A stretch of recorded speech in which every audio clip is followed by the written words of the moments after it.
Is it really worth it working for someone else that pays you under the belt or pay you the money just to survive? And you spend 8 hours working there. Is it really worth it working for someone else, but you find yourself more in debt than anything else? You have to borrow constantly to put food on the table.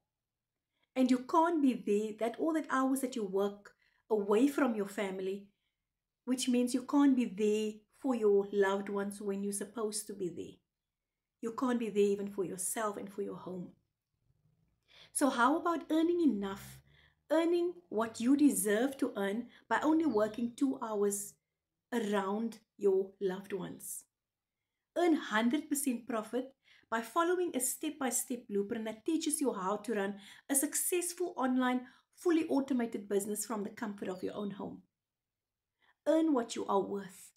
If you want to make that change, if you are ready to start to live and not just survive, drop me a ready in the comment section and go to the link in my bio and I will get back to you.